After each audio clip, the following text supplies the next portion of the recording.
यहाँ क्या बताना चाहते हैं परमात्मा के मन मथुरा दिल द्वारका नगरी कहाँ फिरता बरसाने नू। इस मन से और दिल साफ करके भक्ति कर सच्चे परमात्मा की सच्ची साधना कर कहाँ बरसाने में भटक रहा है।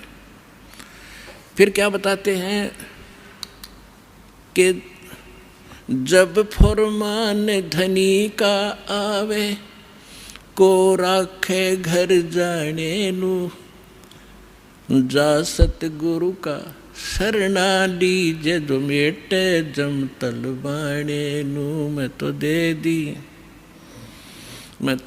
दी है बालम याने नू, मैं तो दे दी है बालम याने।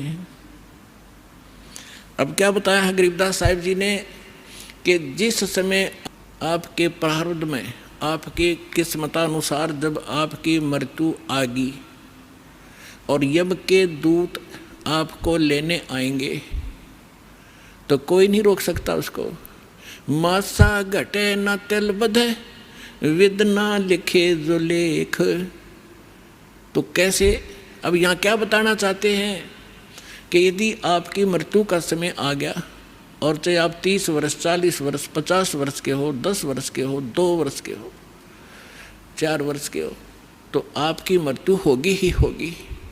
फिर क्या बताते हैं कि जा सतगुरु का शरणा लीजिए जो मिटे जम तलवाने नू। तलवाना माने जैसे सम्मन आते हैं कोर्ट से और उस उच्च कोर्ट से या राष्ट्रपति से उसका सटे मिल जाता है तो वो सम्मन वापस हो जाते हैं। तो यहाँ क्या बताना चाहते हैं कि जब फुरमान धनी का आया, आदेश आ गया, यहाँ जो विधाता ने विधान बना रखा है, तो को राखे घर जाने नू और जा सतगुरु का शरणा लीजिए मिटे जम तलवाने नू। धर्मराज दरबार में देई कबीर तलाक, मेरे भूले चुके हंस को तू पकड़िए मत कजाक। बोले पुरुष कबीर से धर्मराज कर जोड़े, तुमरे हंस को पकड़ो नहीं मुझे 2 ही लाख करोड़े। फिर क्या बताते हैं, धर्मराज ने फिर विनती की, प्रभु हे परमेश्वर, यहाँ का एक विधान है इस हमारे लोक का कि जैसा कर्म जिसने किया है वो दोनों भोगने पड़ेंगे, पुण्य भी और पाप भी। तो वो तो मैंने दंड देना पड़ेगा, उसका कोई समाधान बताओ। तो क्या बताते हैं कि कर्मों से तीरथ हैं वो अब जो जपे कबीरे, उनको तो पकड़ना पड़ेगा और जड़नी पड़े जंजीरे। वो तो मेरे बस की बात नहीं, मेरे विधान है परमात्मा। तब परमात्मा कबीर जी ने कहा कि कर्म भरम ब्रह्मंड के मैं पल में करहूँ ने से, जिन हमारी 2 ही दी सो करो हमारे पेसे। कहते हैं ये कर्म भ्रम तुमने यहाँ इनको मिसगाइड करके बुरे जुल्म करवा रहे हो तुम। ये कर्म भ्रम ब्रह्मांड के मैं पल में कर दूँ नेस, इन पर कलम मार दूंगा, इनको ख़त्म कर दूंगा। और जिन्होंने मेरी दुहाई दी वो करो हमारे पेश, उसका अकाउंट भी मत लेना तू।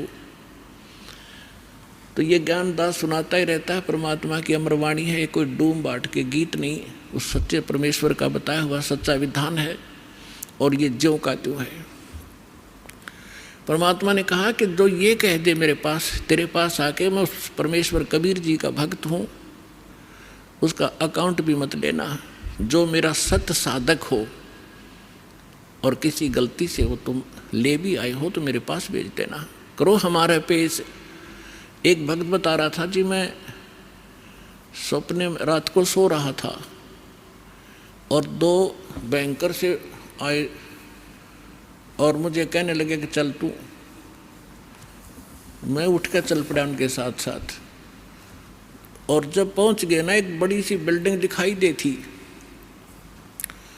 उसके निकट जाकर मैंने पूछा भी कहाँ ले जा रहे हो तुम मुझे। वो कहने लगे हम तुझे धर्मराज के पास ले जाएंगे और वहाँ तेरा लेखा जोखा होगा, फिर उसके बाद आगे जैसे आदेश होगा तेरा आगे फिर हम उसके बाद बताएंगे। तो कहने लगा तुम यम के दूत हो? हाँ, कहाँ यम के दूत हैं। तो उसको बात याद आ गई कि हमने ज्ञान में सुना है, गुरुजी बताते हैं परमात्मा कबीर जी के, भक्त को और यम के दूत नहीं पकड़ सकते। तो मैं उनके साथ झगड़न लग गया गुट्टम गुट्टा कि तुम मुझे नहीं ले जा सकते, छोड़ो। तो काफ़ी देर मेरा उनका झगड़ा हुआ। तो मैंने बताया कि मैं कबीर परमेश्वर की भक्ति करता हूँ, सच्चे सतगुरु की शरण में हूँ, तुम कैसे ले जा सकते हो, और नहीं तो पूछ लो तुम्हारे उस जिसके पास मुझे ले जा रहे हो। तो उन्होंने देखा कि बड़ा दृढ़ता से बोल रहा है। उसने कहा, एक ने कहा कि तू यहाँ खड़ा रहे, मैं पता करके आता हूँ। कहते वो अंदर गया, उसने मुझे आवाज़ सुनाई दे। उसने पूछा कि महाराज ऐसे ऐसे, वो कह रहा है कि मैं कबीर जी का शिष्य हूँ, भक्त हूँ, और तो मुझे नहीं ग्रहण कर सकते। धर्मराज से कहा। धर्मराज ने अकाउंट देखा, वो दोबारा खोल कर देखा कि निकम्मे कितने आई इसने, इसको वापस छोड़ दो फटाफट, मन भी मरवाओगे तुम। तो तभी वापस आया और कहने लगा, अरे छोड़, इसने बला ने ऊपर तो पटक दिया मैं, और न्यू आऊँ जैसे गोते खाता हुआ, झटके लगता हुआ, और एकदम बॉडी में प्रवेश किया। और जब मैं उठा, पसीना पसीना हो रहा, मेरी जाग खुल गई, नींद खुल गई, और काफ़ी देर तक मेरा शरीर सुन रहा, मैं हिल डुल नहीं सका, हिल डुल नहीं पाया। यदि मुझे ऐसी स्थिति मेरे शरीर की ना होती तो मैं सपना मानता इसको।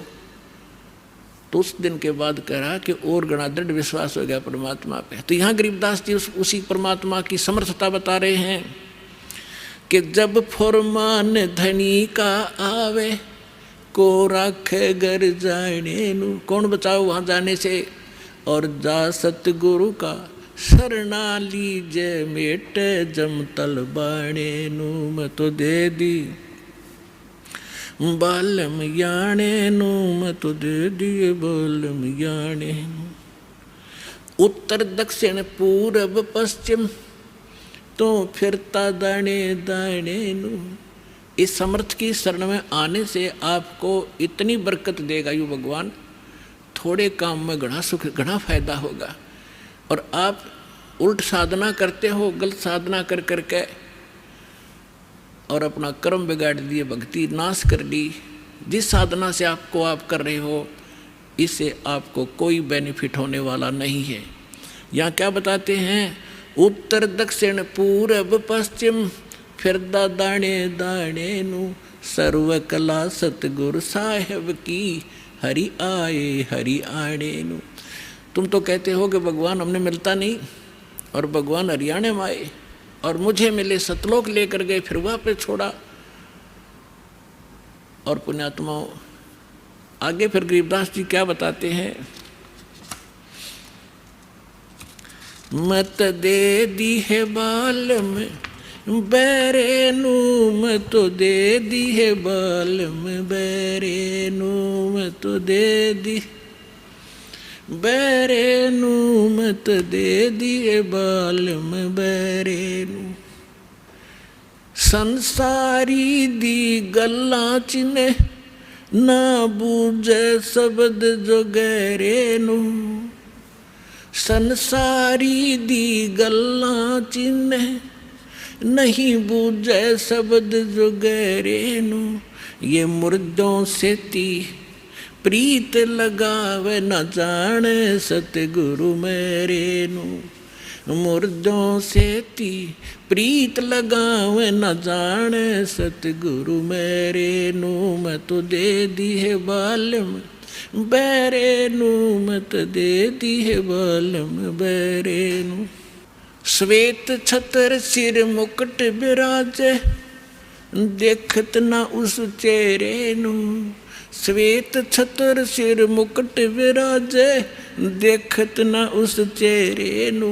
ऊंची थड़ियाँ खेती बोवे ये भूल गए निज डेरे नू, ऊंची थड़ियाँ खेती बोवे ये भूल गए निज डेरे नू, मैं तो दे दी बैरे नू, मैं तो दे दी है बालम बैरे नू, मैं तो दे दी बैरे नू, मैं तो दे दी है बालम बैरे नू। ये संसार समझदा नहीं कहंदा श्याम दोपहरे नू, ये संसार समझदा नाही। कहंदा श्याम दोपहरे नू, गरीब दास ये वक्त जात है, रोवोगे इस पैरे नू। गरीब दास ये वक्त जात है, रोवोगे इस पैरे नू। मैं तो दे दी है बालम बैरे नू, मत दे दी है बालम बैरे नू। ऊंची थलियां खेती बोए, ये भूल गए हैं नज डेरे नू।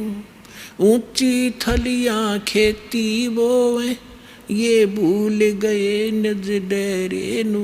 गरीब दास ये वक्त जात है, रोवोगे इस पैरे नू। गरीब दास ये वक्त जात है, रोवोगे इस पैरे नू। मैं तो दे दी बैरे नू, मत दे दी है बालम बैरे।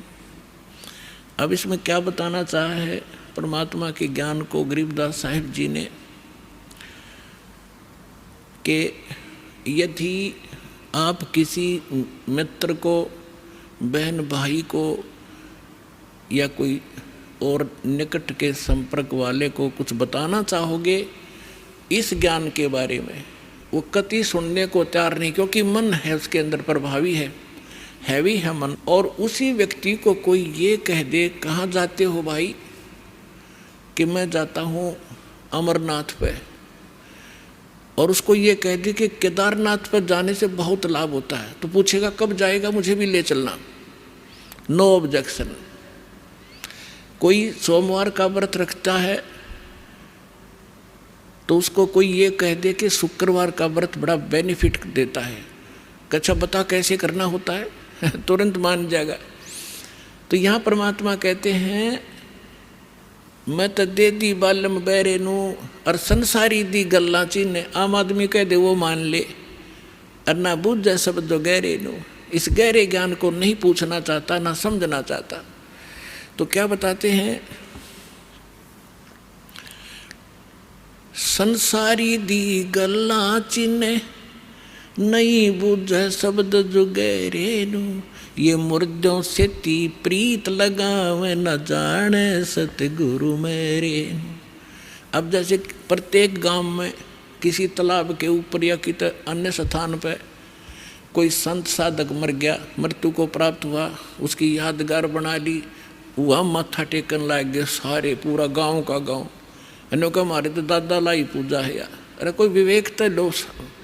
देखो जैसे ठीक है वो संत अच्छे होंगे जो आज तक पूज्य हैं, लेकिन उस समय जो उस जीवित समय में उसके जैसा भी वो संत था, जैसी भी भक्ति साधना थी उसके पास, तो उससे उस समय लाभ तो मिल सकता था जब वो वर्तमान में था। अब तो वैसे उसकी महिमा वैसे ठीक आदर करते रहो, लेकिन मोक्ष कति नहीं, लाभ नहीं मिलेगा। जैसे कोई डॉक्टर है, वैद्य है, और वो बहुत अच्छा वैद्य था और खूब अच्छी दवाई देता था, रोग नाश कर देता था, ठीक है। तो उस समय जो उसके संपर्क में आए तो उनका वो लाभ मिला। उसकी मृत्यु होगी, मृत्यु के बाद उसकी यादगार बना दी, और वहाँ फिर अब कोई जावे उस वैद्य से ये कहने कि वैद्य जी मेरा मलेरिया हो गया, दवाई बताइयो। वह वैद्य की मूर्ति वह दवा काम नहीं कर सकती, जो ओरिजिनल जीवित कराया करता था। तो यह भूल मारा ईब तई लाग रही थी, अब मिटेगी। तो क्या कहते हैं, मुर्दों से ती प्रीत लगावे, ना बूझे शब्द जो गहरे नू। मुर्दों से ती प्रीत लगावे, ना जाने सतगुरु मेरे नू। मैं तो दे दी है बालम बैरे नू, मैं तो दे दी है बालम बैरे नू।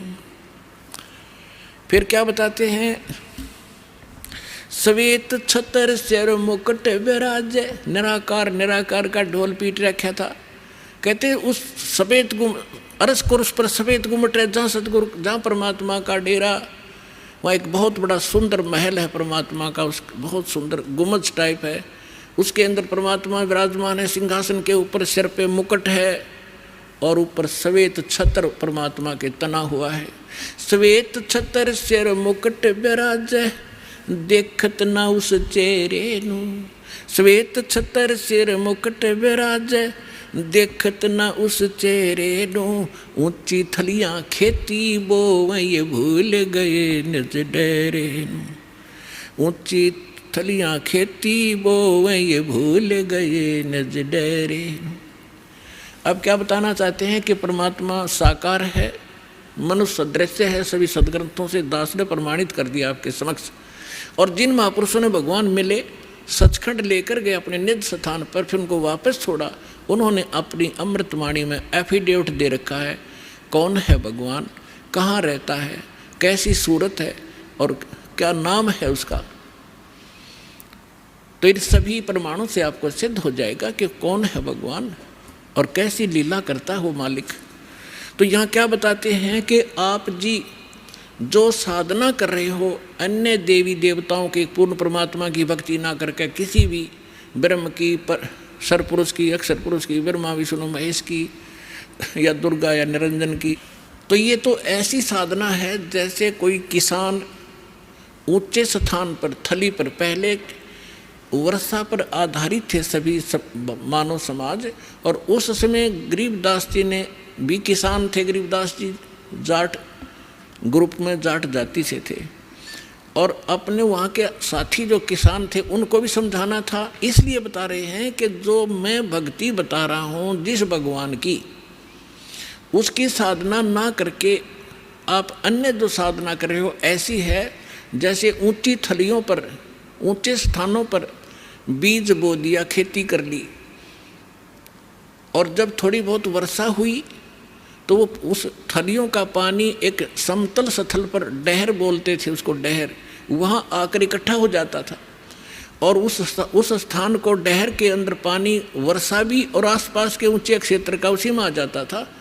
और उसमें जब बोई जाती थी फसल, जैसे ऊंची थलियों पर बोई हुई तो वो होती ही नहीं थी, और डहर में बीजा हुआ 1 एकड़ में मनमाने 50 मन कनक हो जाती थी, और ऊंची थलियों पर 2 मन की भी नहीं होती थी मुश्किल से। तो क्या बताते हैं गरीबदास साहिब जी, एक फॉर एग्जाम्पल बता रहे हैं कि तुम ऊंची थलियां खेती बो, भूल गए निज डेरे नू। इस परम पिता परमात्मा सतपुरुष कबीर साहिब की भक्ति ना करके आप अन्य देवी देवताओं की भक्ति करके ऐसी लाभ उठा रहे हो जैसे ऊंची थली पर खेती करने वाले किसान को कोई लाभ नहीं होता।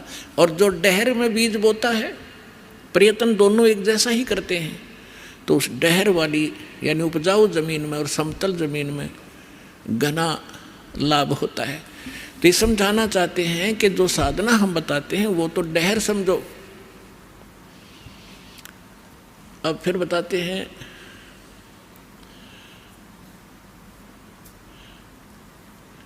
गोता मारूं स्वर्ग में, जा बैठूं पाताले, गरीबदास ढूंढता फेरूं अपने हीरे मोती लाल।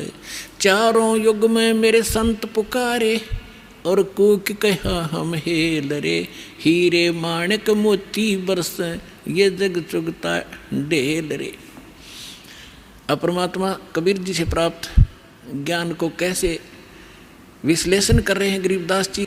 कबीर साहब बता रहे हैं कि चारों युगों में मैं आया, अच्छी आत्माओं को मिला, उनको तत्व ज्ञान और यथार्थ स्थान से परिचित करवाया, सतभक्ति से परिचित कराया, और ये चारों युग में संत पुकारे और कूक कहा हम हेल रे, हीरे माणिक मोती बरसे, ये जग चुगता ढेल रे। हम तत्व ज्ञान और यथार्थ साधना रूपी हीरे मोती लालों को बखेर रहे हैं, और आप जी इस ज्ञान से परिचित ना होने के कारण इन लाल और हीरे मोतियों को ग्रहण ना करके कंकर पत्थर, आन उपासना रूपी कंकर पत्थर इकट्ठे कर रहे हो, जो तुम्हें बाद में कोई लाभ नहीं देगी। उसी को यहाँ प्रमाणित कर रहे हैं।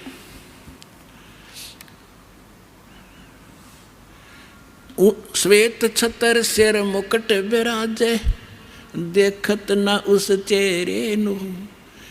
ऊंची थलियां खेती बोवे, ये भूल गए निज डेरे नू।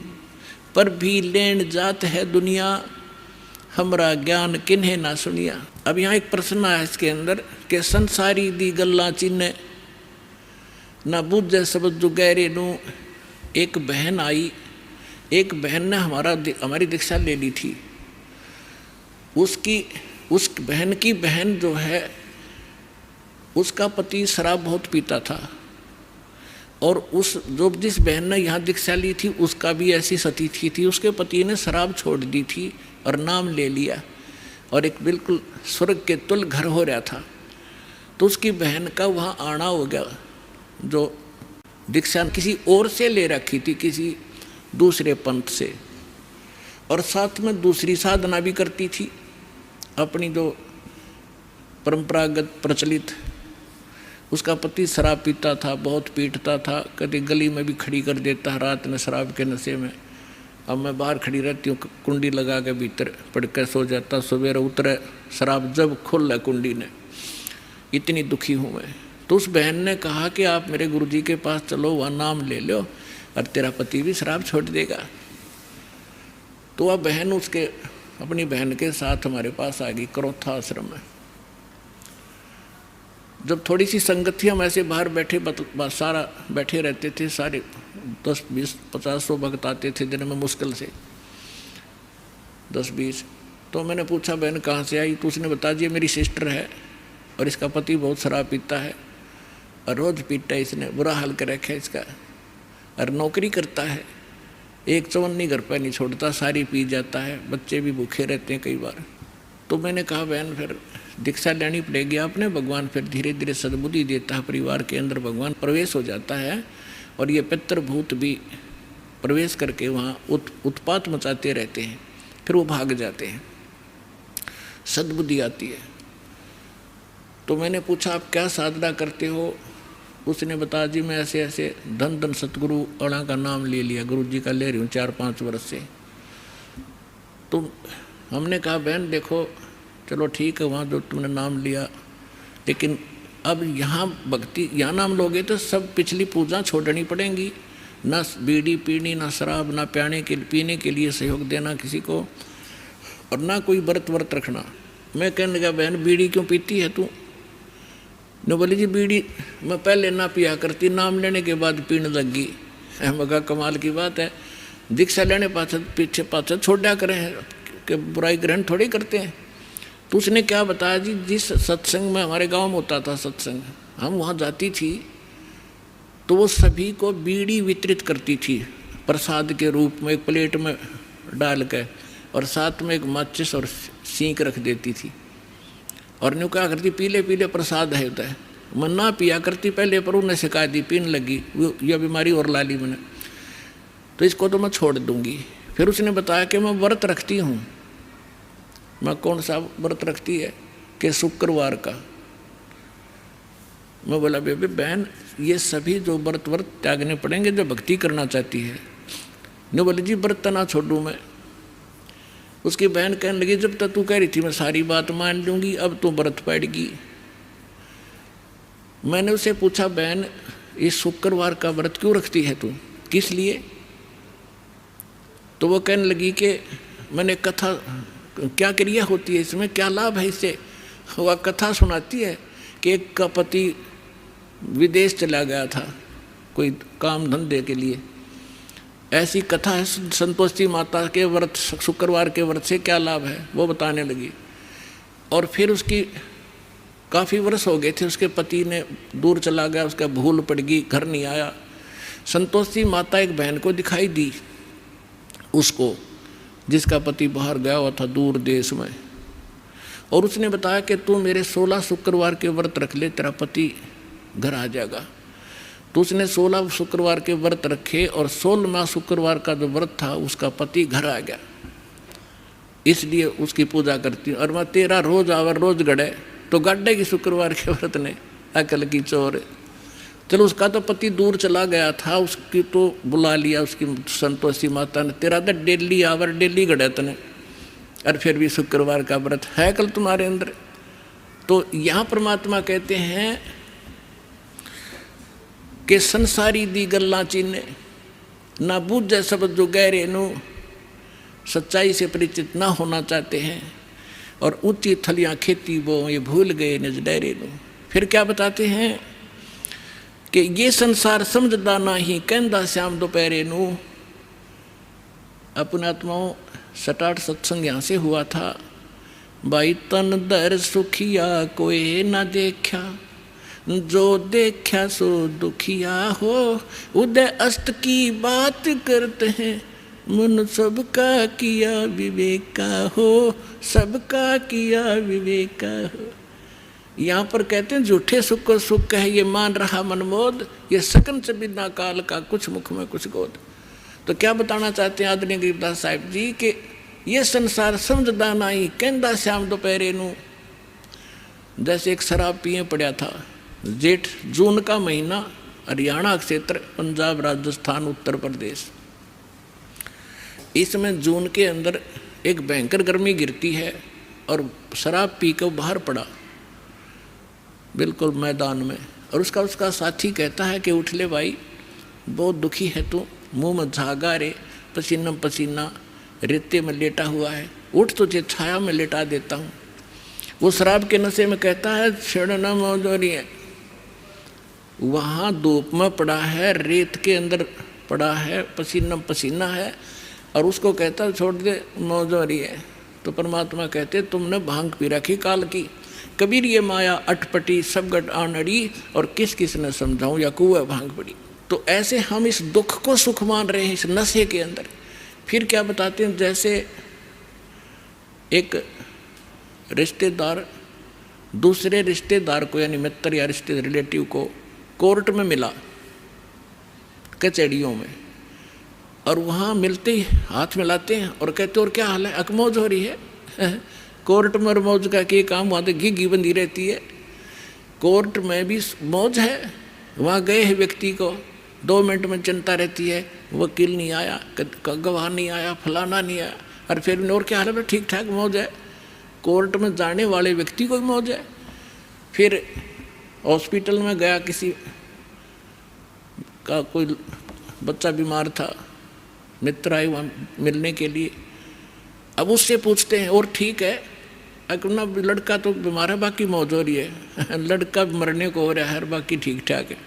तो परमात्मा कहते हैं ये संसार समझदा नहीं कहंदा श्याम दोपहरे नो। जैसे जेठ का महीना और दोपहर के समय को, और कोई ये कहे कि ठंड सी लग रही है, तो उसने श्याम देखी नहीं है। तो शाम के समय जो शीतलता होती है, तो दोपहर के समय वो धूप में जला हुआ भी ये कह रहा है कि कहंदा श्याम दोपहरे नू, यानी इस दुख को तुम सुख मान रहे हो। झूठे सुख को सुख कहे ये मान रहा मन मोद, ये सकल चबीना काल का कुछ मुख में कुछ गोदे। फिर क्या बताते हैं परमात्मा, भाई सुरपति दुखिया भूपति दुखिया, रंग दुखी बपरीती हो, कह कबीर और सब दुखिया, एक संत सुखी मन जीती हो, संत सुखी मन जीती हो। सुरपति देवताओं का राजा इंद्र भी दुखिया, और पूरी पृथ्वी का राजा भी दुखिया, और रंक तो स्वाभाविक दुखी, जो गरीब है वो तो दुखी है ही है। तो परमात्मा ने बताया है, कहे कबीर और सब दुखिया, एक संत सुखी मन जीती हो।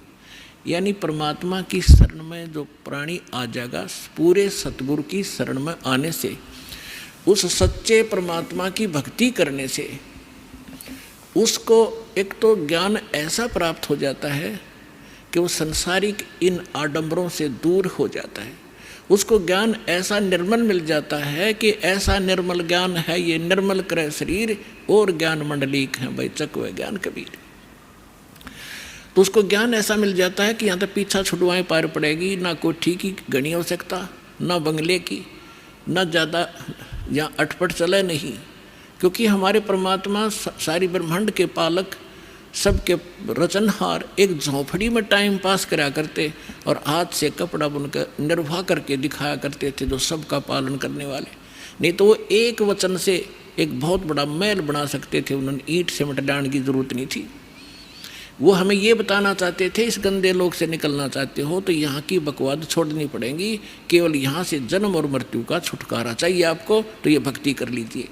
गीता अध्याय नंबर 7 के श्लोक नंबर 29 में कहा है, गीता ज्ञान दाता कहता है कि जो मेरे ज्ञान को आश्रय कर लेता है और तत्वदर्शी संत की जो खोज कर लेता है, और वो व्यक्ति जो केवल जरा और मरण से छूटने का प्रयत्न कर रहे हैं, वो उस तत्व से परिचित हो चुके हैं और सारे दातम ज्ञान से परिचित हैं और वो सब कर्मों से परिचित है, वही प्राणी जरा और मरण से छूटने का प्रयत्न करते हैं, इस संसार के किसी सुख की वो कामना नहीं करते।